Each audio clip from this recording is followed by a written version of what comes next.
Several high street and high-end fashion brands have been implicated in a report on labor abuses in Cambodia. Human Rights Watch says it has uncovered alleged abuses at Cambodian garment factories that supply Marks & Spencer, Gap, H&M, Adidas, and Armani.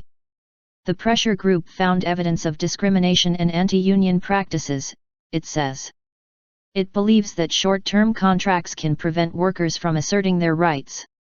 HRW says it also found evidence of people being forced to work overtime and discrimination against pregnant women.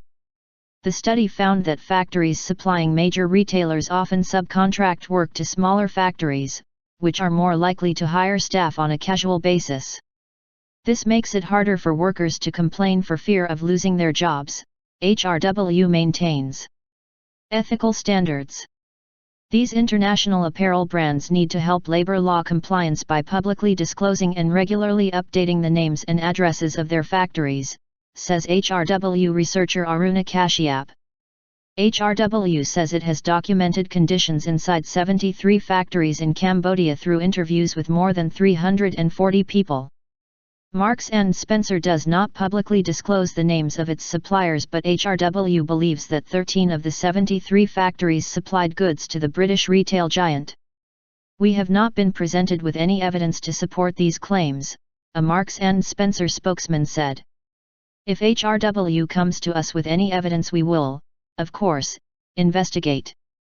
The retailer insists that its suppliers adhere to strict ethical standards, including providing good working conditions, freedom of association, treating workers with respect, limits on overtime and paying fair rates of pay.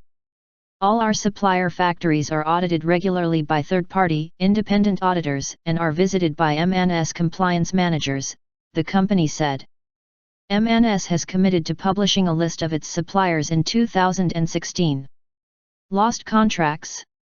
Adidas and H&M already publicly disclose their suppliers, and HRW said that Adidas, Gap, and H&M have seriously discussed efforts to address the problems identified in the study. H&M told the BBC that supplier companies subcontracting work to smaller factories would lose their contracts with the retailer.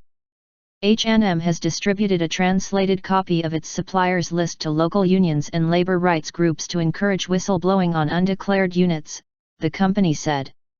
Gap said, "We are investigating the alleged labor practices highlighted in this report. If true, they are unacceptable and violate our code of vendor conduct." Adidas said it has created a process for workers to seek whistleblower protection. "The vast majority of our supply chain in Cambodia is unionized," a spokesman said. "Workers have the right to join unions of their own choosing.